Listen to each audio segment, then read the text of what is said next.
Good evening. We are back with sleep and we are not asleep. Hi, Cheryl. Not yet. Hello, Alina. How are you? I'm good. I'm good. And I'm really, really happy to be back here. Can you imagine it is February already? I Um, know. it's I'm not sure when January went.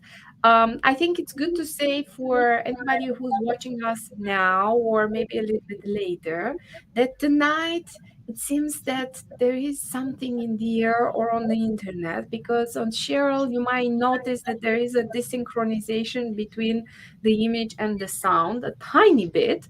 And although we have tried to tempt this, and tame it, and it didn't work out. And who knows, maybe it will come back in our conversation tonight, but if not, you can still hear it. So, Thank Cheryl, you for how that are lovely you? introduction. Even though Wi-Fi is not working as we had hoped, but we are consistently here, and I think that's really what matters. So Yes, to have yes. this, I would say, important conversation.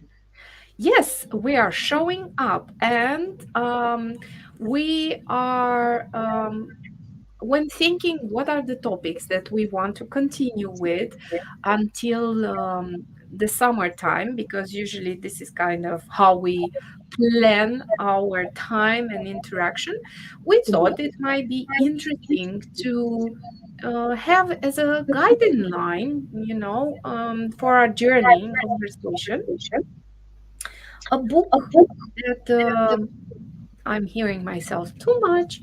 A book that both Cheryl and myself found to be very interesting and very enlightening on the topic of sleep, and that we only recommend to anyone to read. And of course, I am going to show it, and it is Why We Sleep by Matthew Walker. We're going to put the image, of course, in the comments. And our intention is that for the next 4 or 5 conversation is to address topics that are here from the book. Indeed. And I think Cheryl mentioned in the past that this was a turning point for her, right, Cheryl? This is the book that inspired me in such a way and really ignited this fire of wanting to really wanting to do something with it.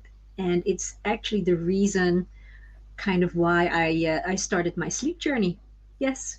And following this book, I really reached out to ways and anything that could get me to where I'm actually now. Yeah. So, with that being said, our intention is to select some topics, from each part. The book has 4 parts. You can join us for this journey. We know you are busy. We are busy too, but nowadays it is somehow challenging to find time to sit down and, well, read, especially if you have an active life and maybe children. And so we hope you're going to take this invite with us. You might observe that this is, of course, our selection of topics, and we time is not allowing. We are very ambitious. Today, we are aiming to keep it even shorter, to 30 minutes to True. 45 minutes. Let's see if we succeed. And we are going to focus today on this thing called sleep, which is the name of the first part, which of course Correct. covers 5 chapters, quite a lot of ground, I would say.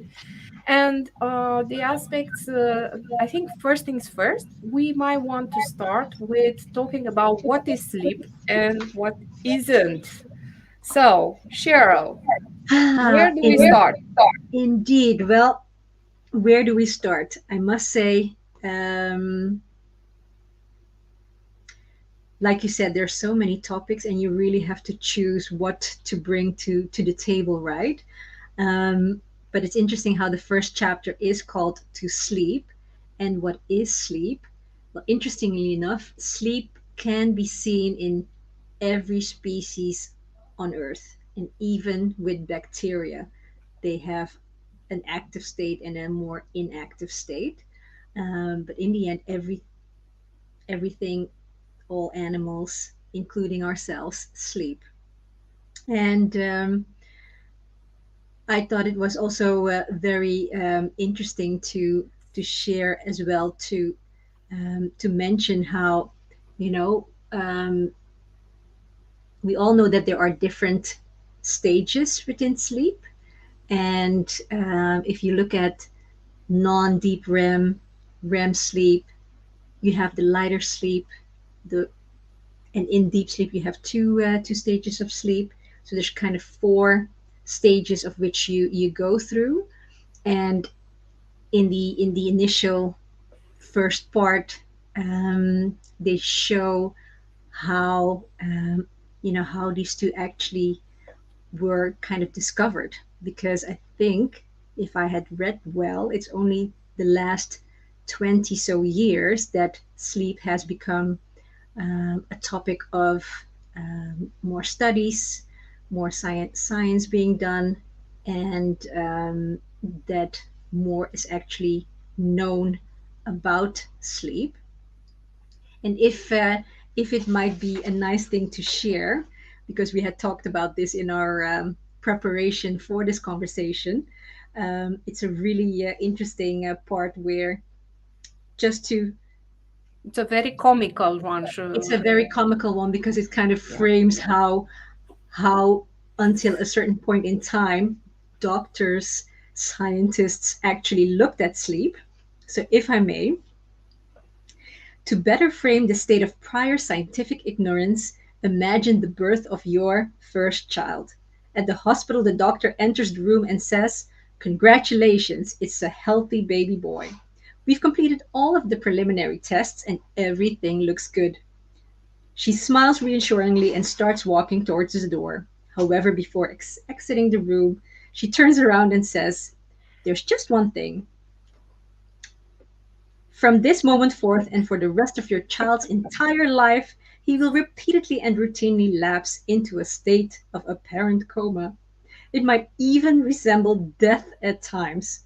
And while his body lies still, his mind will often be filled with stunning, bizarre hallucinations. This state will consume one third of his life, and I have absolutely no idea why he'll do it or what it is for. Good luck." Can you imagine that this? Because Alina, we're both moms. We both have kids. Can you imagine hearing this from your doctor or any specialist walking around there? This is a state your child will go through. We don't know why, but it is it is what it is. Yeah, it comes with the package, it comes with the territory. And Exactly. I think next to that, of course, it's not written here in the book, but Yeah. for instance, in my culture, um, when you invite somebody to rest, whether it's somebody that you are concerned or you show care and you say, you should Yeah. sleep more or you should rest more, you hear something like, oh, I would sleep when I will die. So that Indeed. also kind of shows that the attitude towards sleep, that sleep, Exactly. what is this, and why it's so important. Exactly. And so one of the first chapters goes into, what is sleep, the difference between non-REM, which is considered the deep sleep, versus REM sleep, which is considered more the dream state that we are in. And later in the chapters, they'll go more into the real functionalities and why we sleep. But one of the most interesting things that I took from this part is, um, and that will be discussed a bit later, but how, if you look at the different phases of the lifespan, how, if you look at um, the stage of a fetus, how looking at everything that is constructed within the body, that the brain is the last part to be constructed. And there's a nice illustration relating to a house where you build up the house with the walls, with the tiles and everything, but that the roof is the last thing to basically be put on, and how you can kind of relate that back to the brain being your roof. So we'll be going into that a bit later. But I thought it would be, yeah, it's really one nice thing that I thought to share. So what was one thing that you really got out of reading this Well, I first mean, book? I think I laughed at that passage, at that segment, and also at that thing where he's saying, well, there must be a purpose to sleep because, nature didn't create anything without purpose, or otherwise it might be just a big blunder, that you Yeah, the actually end up, mistaken. yeah, Correct. being inactive for a third of your life. Mhm. So clearly there must be a place or a reason for this. And I think what was very enlightening for me is to look at some of the functions that sleep has. And it starts with the brain, that it is facilitates, or it helps the learning process, the memorizing, the decision making. And Indeed. by the way, when you listen to this, think about when you do not sleep and you are tired. How is learning, memorizing, decision making, Indeed. impacted by this? And then it continues to say, well, after we move from the brain and we go down into the body. And I Yeah. think one important thing to consider, it is the impact on the cardiovascular system. And there, it says that it is connected to the health of the blood vessels, but it's Indeed. not only that, it also helps lowering the blood pressure. And then when it comes to metabolism, it helps regulates the balance between insulin and glucose. And Yeah. obviously this also has a direct impact on the appetite. Therefore, if we are tired, we tend to eat more because it is an imbalance in between Correct. insulin Yeah. and glucose in the blood. And it's good to be aware because obviously when there's if we think, I want to lose weight, I want to lose weight, that's absolutely fine, but nobody prescribes sleep. It's When the you are indeed having struggles with yes, weight. one of the Yep. easiest, what lower hanging fruits. So if you want to actually lose weight, just prescribe yourself some sleep. Some sleep. Correct. And the lesser thing also of not having sufficient sleep, quantity and quality, is when you're tired, you're, besides that you're maybe eating more, because the hormone that actually is taking care of the satiation does not work very well. So it doesn't have this, it doesn't restrict you anymore. But then there's another hormone that is actually on the rise, which is the one that um, kind of makes you crave food more. So that kind of increases. And the thing is also, when you're tired, when you're not really feeling your best, what do we tend to do? We tend to choose the unhealthier foods. So that's on both sides. You're actually losing out. Yeah. Yeah, so it's not only that you're tired and you're kind of hungry, you actually go for the worst The worst. choices. True. So Yeah. it is good to know that there is something that you can do because many times I hear people also in coaching, coming people that want to lose weight, and they're like, oh, and I'm struggling and I don't want, and I'm reaching out for the cookies and I'm reaching out for the ice cream and all of those things. And I think before reading this book, I never thought about how about you sleeping more, or besides take a glass of water. True. Just go to sleep earlier, sleep more, and you just keep a journal and observe how is your craving or how is your additional intake, lowering down of Exactly. additional intake of food, lowering down with an increase of sleep. And one thing that I can also add, which is also quite maybe surprising, is when you are fasting deliberately, or abstaining from food for a longer period, it actually sends a signal to your brain that there might be danger nearby, or that there's scarcity of food. And what happens then, that you also go into this fight or flight mode of, and then I believe, if I'm not mistaken, that sugars then are being produced from the liver, from the muscles, because it kind of gets you all prepared to be able to run, rather than indeed having sufficient energy for maybe digestion, for example, or doing what you need to do. Yeah. So that could also have its, um, Place in knowing or it's um, a how consequence that to you wouldn't deal. want. Yeah. Yeah.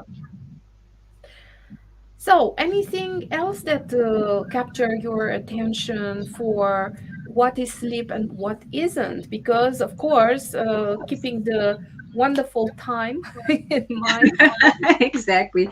Well, one thing that I would like to share is, apparently, the author, one of the main questions that he has received, if you look at non-REM, which is the deep sleep, versus the REM sleep, the dream sleep, which of the two is more important? And initially, it would seem from studies, etc., that the first part of your sleep, and also depending on what time you go to sleep, um, it is very much more the deep sleep that gets the higher percentage, so to say. But if I can clarify a bit more, you go through almost 3 to 4 stages in cycles. So on average, you go through 4 to 5 sleep cycles, in which non-REM, light sleep, REM sleep each come by. But deep sleep is more in the first part of the night, so to say, is more Mhm. present, whereas towards the morning or the last hours of your night, the REM sleep tends to take more in percentage. And what I was trying to say is that initially it would seem that the deep sleep is more important, but if I think from studies, they wrote that, or they kind of found out that if REM sleep was deprived from study groups, and they were given that regular sleep again, the body or the brain would actually prioritize REM sleep over the deep sleep. So really depending on also what you need or what you have been deprived on, um, your body then receives. The only thing is, if you have a shorter time span in which you sleep, for example, you're going much later to sleep and then still waking up at the same time, that could mean that you're either having much less deep sleep or much less deep sleep, depending on what time you go to sleep.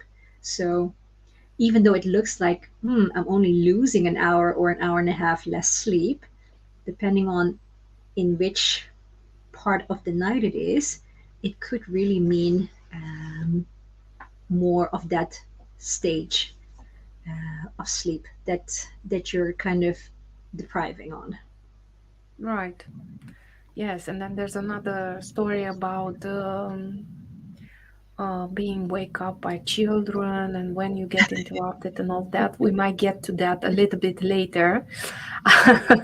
Which Oh, is I think that falls under sleep through lifespan, so but exactly. that's our third point. And I think before we go to there, because we are Mhm. going to get there, and look how Yeah, beautifully 20 minutes have passed on.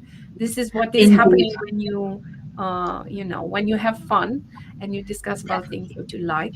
Yeah. um, Yeah. we wanted to talk a little bit about the the sleep rhythm and how we can lose control of the sleep rhythm or gain control of the sleep rhythm, and what Exactly. would be relevant to talk here. And I think there were Um, like key points, right? Correct. So we mentioned chronotypes might be interesting to share with the listeners, because you have everybody might have heard about the early birds or the night owls, and I actually did a quiz, or I did a test to see what chronotype I have, Mm-hmm. and this is based on something that this I believe yeah, he calls himself the sleep doctor. He Mm-hmm. actually specified four categories: the lion, the bear, the dolphin, and the wolf.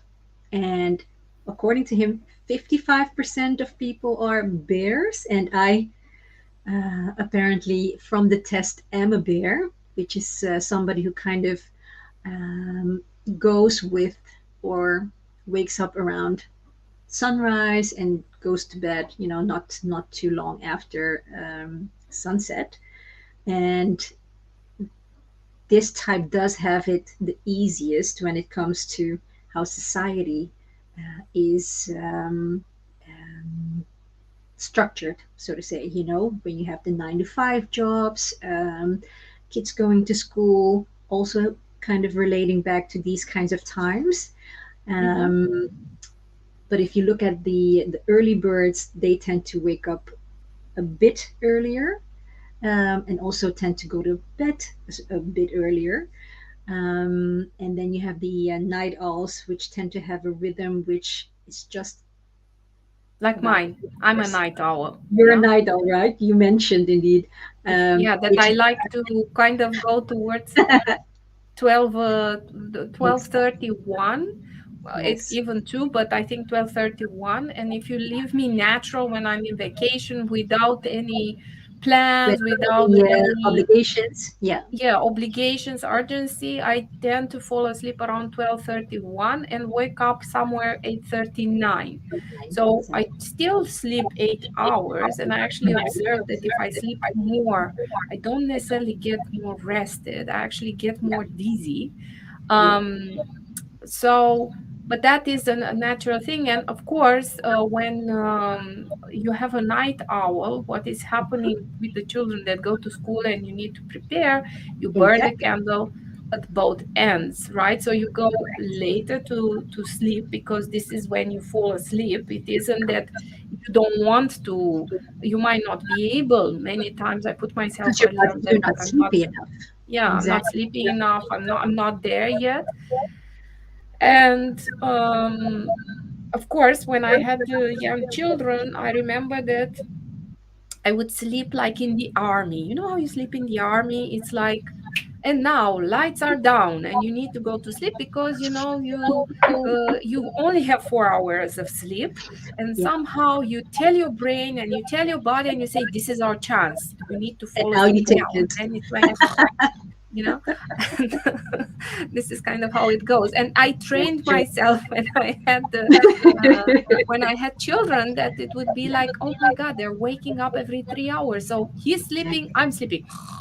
So you kind of Exactly. go and do this, and that is helping me now. So I'm educated to wake up at 7, and many times if I set an intention, Mm-hmm. I wake up just 1 minute, 2 minutes, 5 minutes before the alarm clock, and I'm watching, and I'm like, Oh, okay, I fantastic. beat the alarm clock. I'm very Woohoo! But yes. that I would say that means that that you probably are waking up well rested. I am waking up mobilized and committed. I mean, this thing about well rested, I think by the time I'm getting to the school vacation, it's just in time, to take a break To get there. and replenish my candle, so to speak. So Exactly. because, as I said, I'm burning the candle at both ends. If I go late to bed and wake up early, and you get Indeed. more tired, and this is what the night owl unfortunately tend to have in this structure. And it is actually it is better that our society went into more flexible starting time of work. So Indeed. nowadays it's more about um, you know, working times, yes, not study times. It is more about yeah, it's about you just need to do your number of hours. If you get to the office at 10, it's fine. So I think that is very supportive for different chronotypes. And Correct. of course, school is challenging. And as I say to my children, you just need to survive school. That's true. Even though, knowing or looking at adolescents, they tend to have a shifted circadian rhythm, which also means, in addition to wanting to sleep at a later time, their melatonin production or release is also much later. So they would definitely, I would say, prefer to wake up much later. But of course, most schools tend to start somewhere between 8 and 9. To be honest, in 2, 3 years, my daughter will be going to high school. I'm actually already thinking of maybe, when I'm going to look at high schools to see if any of these schools have later starting times because it will be matching much more to my child's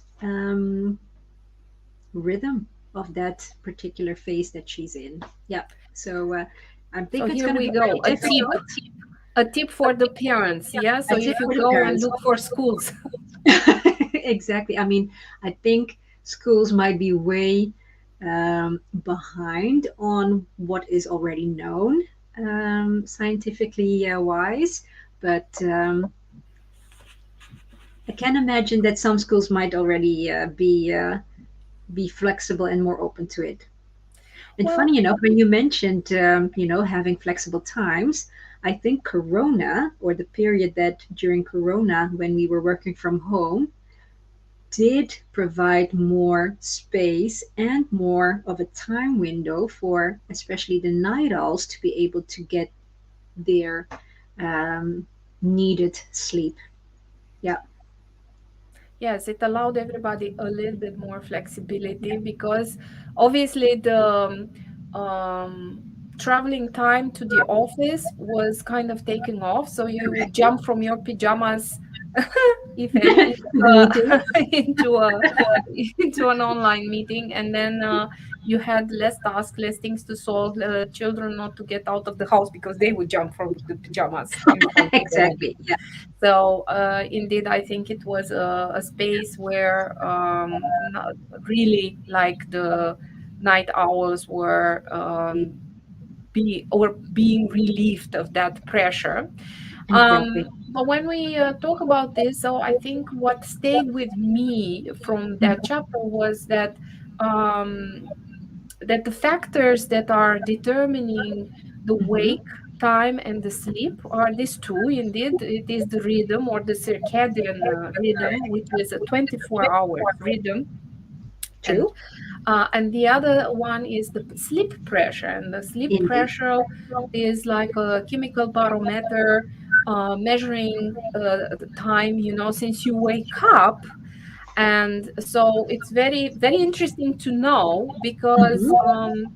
we know about melatonin, but maybe we don't know what it is. That melatonin is like a circulating messenger in the body. So this is kind of it.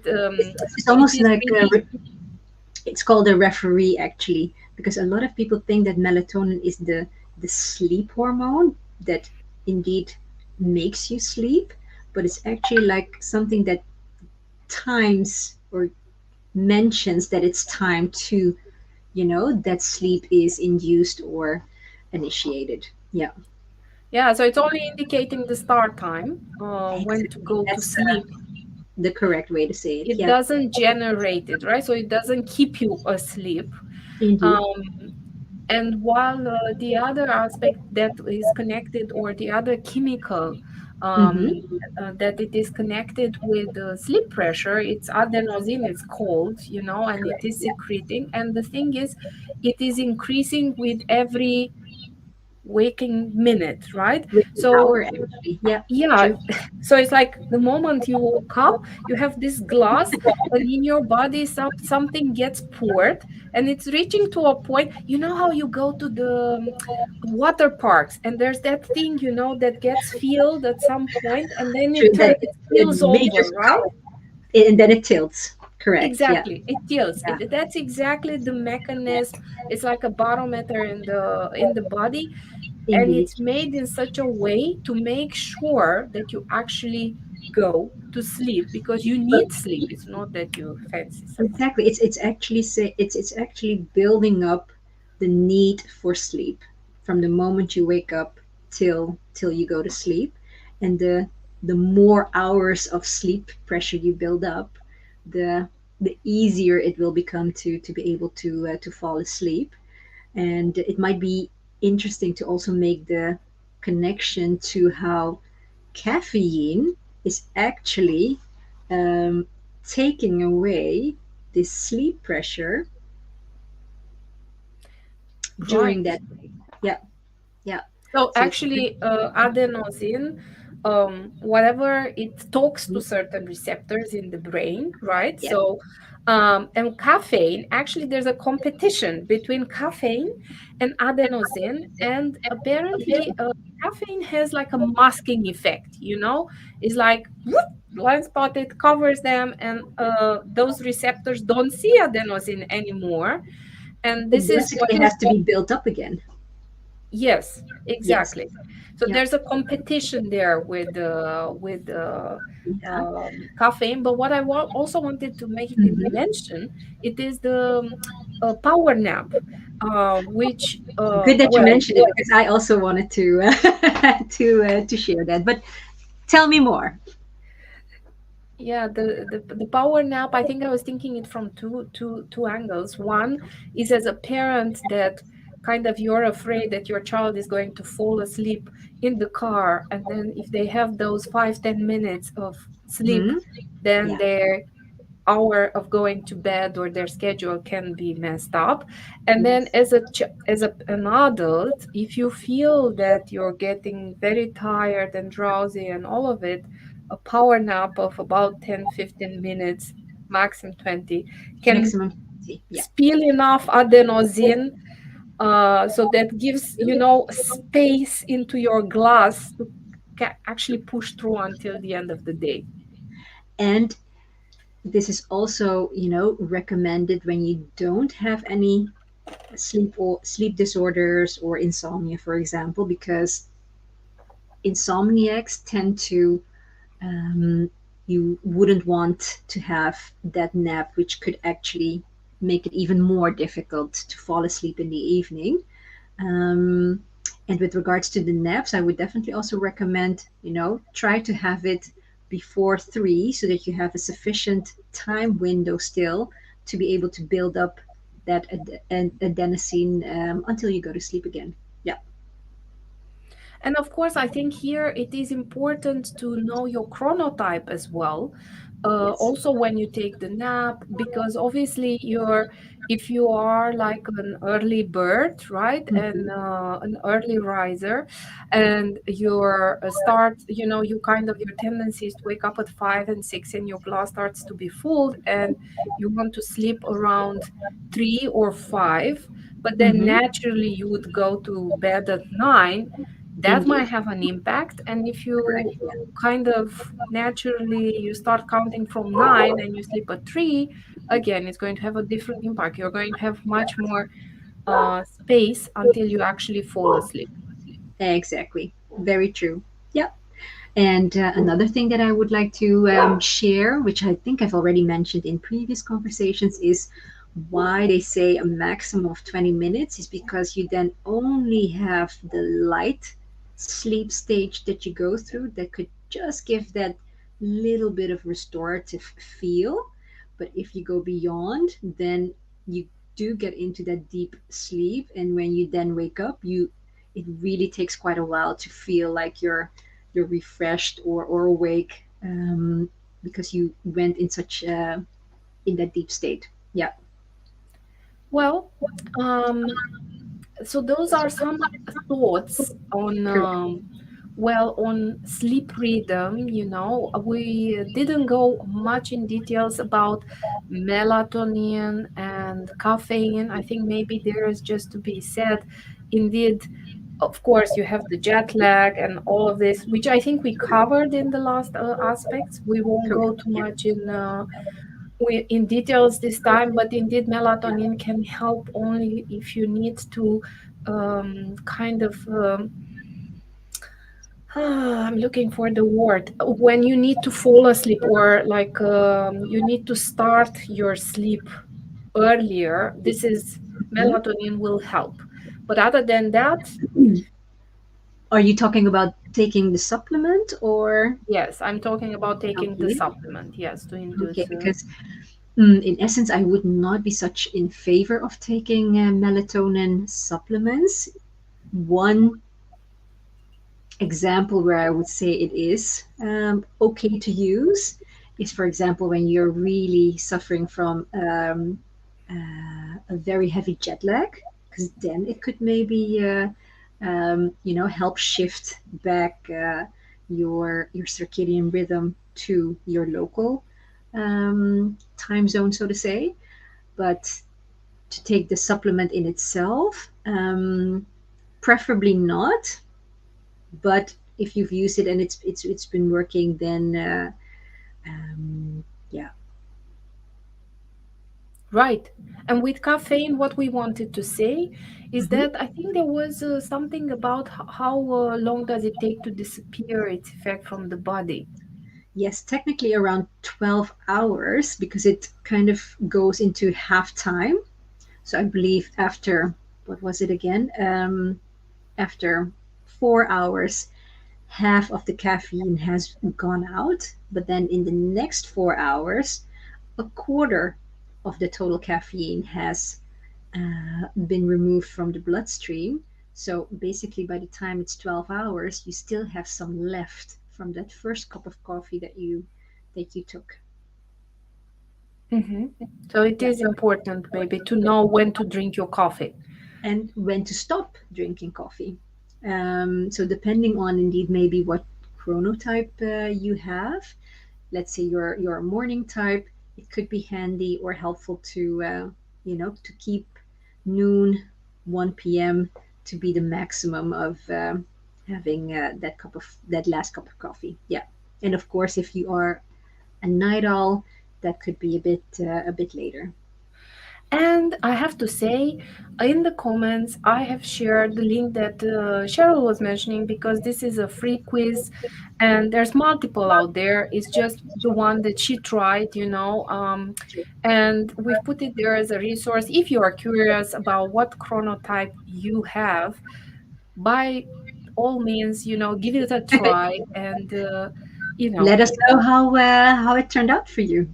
exactly, because that is very helpful to know.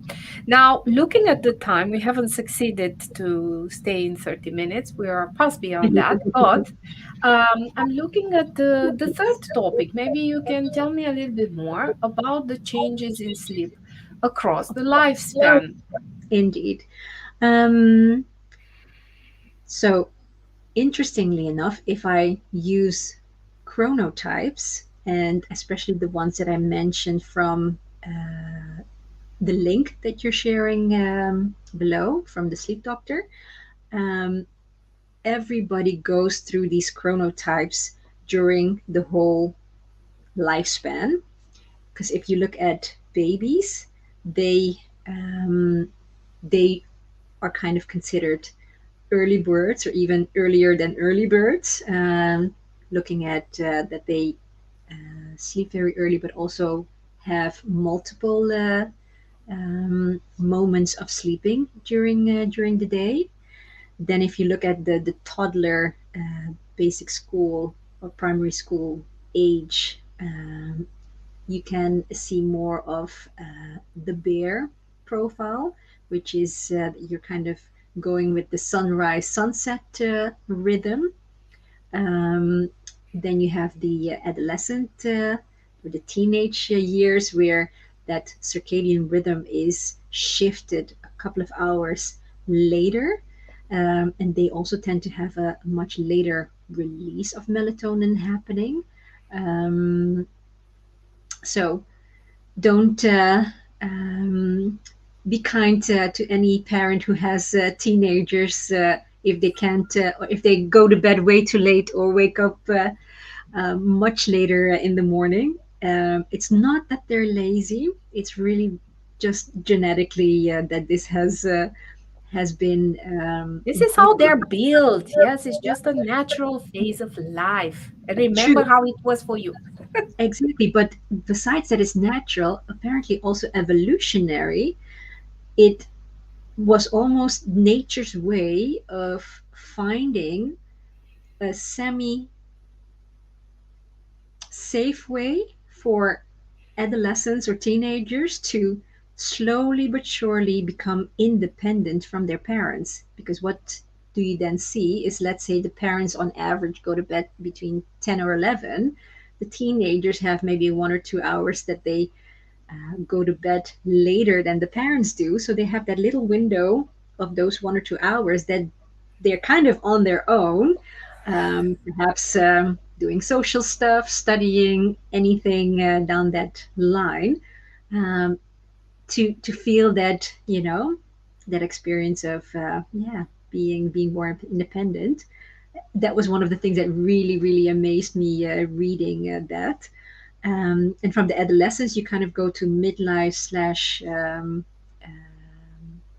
the more senior years, so to say, where you kind of go back to shifting it forward again. That you go back to, especially if you're um, kind of around 60, 65 and older, that you kind of go back to the early bird rhythm where you, I'm not sure if you had it, but indeed my grandma, when I visited her, she would actually have her dinner around 4:30, 5 o'clock max, I think, because they would have a much earlier time that they would also fall asleep. But that also shifts to the front. Yeah, Yeah. This is just putting like a Gauss curve, through exactly.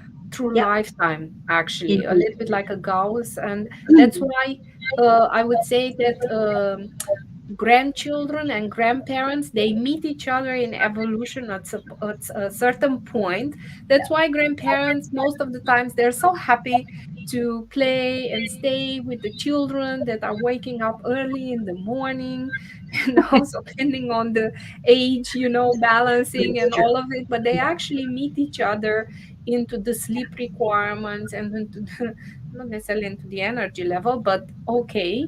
And there definitely. is a reason for that. And also with the chronotypes, I think it's good to mention that they were thinking, why is it that there is such a diversity in chronotypes? And this is actually dictated by the DNA, and Correct. then they looked from an anthropological point of view that, well, man and animals, everything was in tribes, in communities, and then it wouldn't serve the pack for all of the pack to go to sleep in the same At the time. So same actually, time. this is True. a Yeah.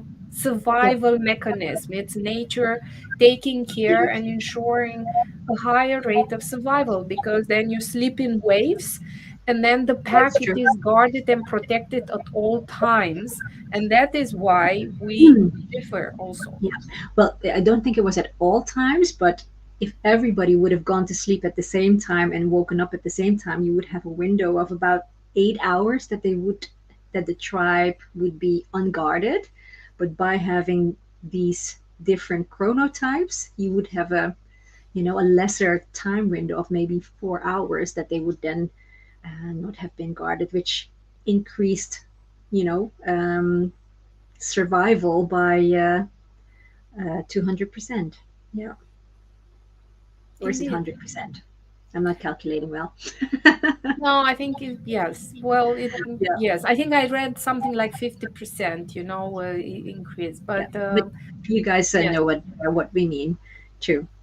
yes. And maybe something else that would be interesting to share is how the deep sleep and REM sleep also shift and change during this lifespan.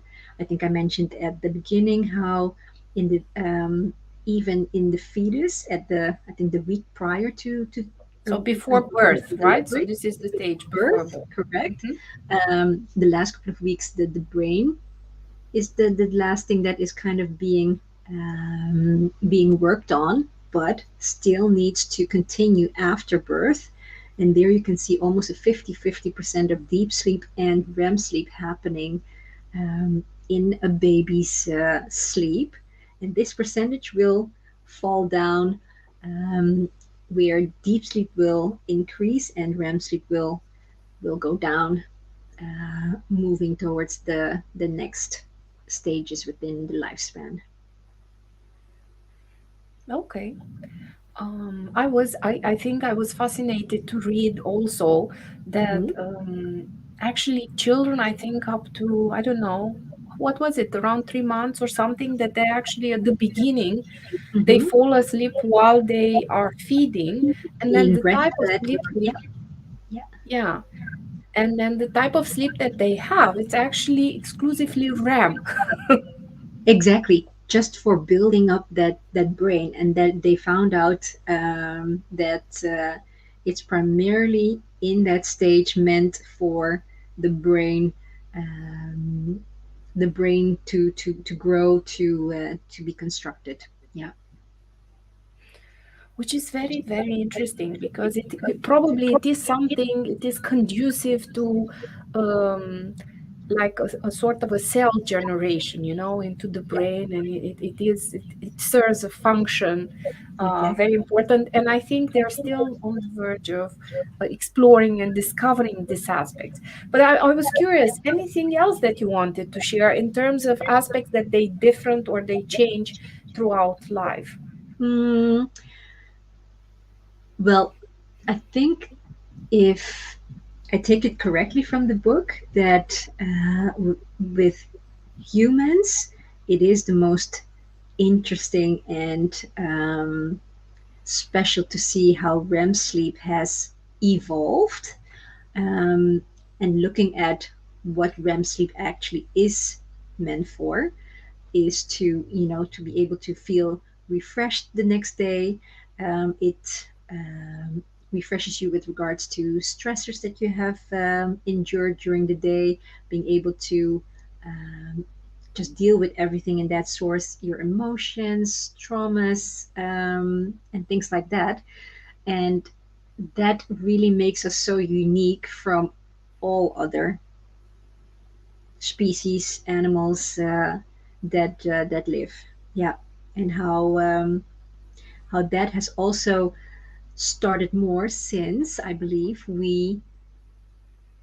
I think fire came into place many years ago, and man was then able to actually live and sleep flat on the ground, because before they would be sleeping in trees or on branches, but REM sleep could not be um, taken part in that, because one thing of REM sleep is that it paralyzes all your bodily functions, so that you are not able to act out on your dreams. So it was only when evolutionary man moved from trees to the ground that was able to Hmm, evolve. interesting. So what you're saying is that actually REM sleep, it's kind of shutting off the amygdala brain or the maybe the reptilian, which is the one with fight, flight, freeze, right? Obviously, if before having the fire, you were more afraid, not to die, and you needed to sleep in trees. You needed to protect yourself. Fire helped protecting, from dangers, warming up, cooking food, all of those things. It brought many, many stuff. And then REM sleep could occur because you were secure enough to actually have that spam, and maybe that's why it's not that long, because when you're a child you're fully protected, you're depending and you're Yeah. protected, so therefore you can have REM sleep as much as you like. So they are And that, not afraid. yeah, and They're that it's indeed vital that it yes, they're happens. completely relaxed, right? And then the more you grow and the responsibilities grow and everything, you see that percentage changing. And Not entirely, because I believe if we've had a very intense uh, working day or whatever day, um, we also tend to have a much more intense experience of dreaming, because um, our brain then feels that, whatever you've been through that day needs to be processed and needs to be taken care of, and therefore it's kind of called the emotional aid, um, as such. Yeah. well, dear Cheryl, I'm wondering if we're kind of reaching 50 minutes. Okay.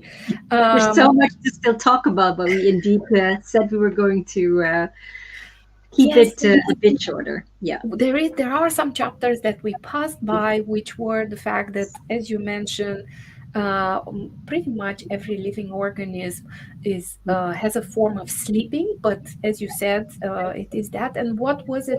I think it was very surprising to see that I think dolphins, True. they actually during the sleep, only half of the brain is active and half of the brain is actually pausing. No, I actually, think half of the brain is sleeping, and half of the other brain is just alert. just active enough to be able to detect dangers, and of course be able to continue swimming. Yeah. Yes, so there's all wonderful, marvelous things that we haven't mentioned at all, and Hmm. of course, it's an invitation to explore it yourself and figure out what is your selection of information, what speaks to Hmm. you as well, as there were aspects there that I am going to look at because it seems that if you are neurodiverse or and I'm referring here specifically to autism, as you know, my son is in the spectrum. I saw that there are some correlation between the sleep and this Indeed. and Some, I think just before we entered, I was reading some pages and which left me reflecting. So there is a bit there that is being provided also for parents of neurotypical, no, neurodiverse exactly. children. Yeah. Now, um, would you like to close it off for us? I would like to close off with one addition, actually, because I'm glad that you mentioned about, how sleep also influences, for example, autism, but also some other brain related disorders or conditions. Is that there was also studies in how moms who were pregnant and drinking alcohol, how that also impacted the fetus, because alcohol, um, even when you drink it as an adult, but also when the mother drank it, um, creates less REM sleep in the fetus, and even after birth, that would continue. But because of the lesser availability of REM sleep happening, there would also be a higher chance of the brain's not being able to be constructed as you would like. Or a Yeah, different development of the brain, whatever different that might exactly. be, because it's not fully grasped or understood or mapped. Yeah, Um, what the REM does, REM sleep does. So if you don't understand, you don't understand the consequence. And I remember indeed reading that it is like it reduces by 30% or something like this, at least quantitative they managed, but they didn't put it in qualitative. They are still researching to see what is the impact and what could be possible consequences for that. So, consequences. just it's good to know. Yes. Well, And I would like to basically close off with if you would like to know more on how you could improve your sleep, or if you're struggling with sleep, one way of looking at it is the chronotype quiz that we mentioned, or checklist, because that could maybe have some things fall into place on why perhaps you feel more fatigued or not, or why things are just going differently than you would like. It definitely would help starting there. And otherwise, I'm looking forward to going into the second part of the book, which is why we sleep, if I'm not mistaken. Indeed, I think "Why Should You Sleep?" it's Oh, why called, would the you sleep? second Sorry. part. Why should you sleep? I'm So I'm just very, repeating very the curious. title. No problem. Why Yeah, should we sleep? why should we sleep? And I'm really curious to learn about that and about Yeah, what you're going to bring next time. We're going to read it together. indeed. Wonderful way to journey through a book and through this topic. So again, and Definitely. thank you very much for those who stayed with us now live, or maybe um, um, listening or watching this conversation at a later stage. As always, if you have any comments, questions, please leave it into the comment sector on Facebook or on LinkedIn. And we will see each other in March In March, with our second part in this journey. indeed. Well, thank Until you for then, listening, everyone. take care of your sleep and yeah, enjoy the transition towards spring. Goodbye, everyone. Goodbye.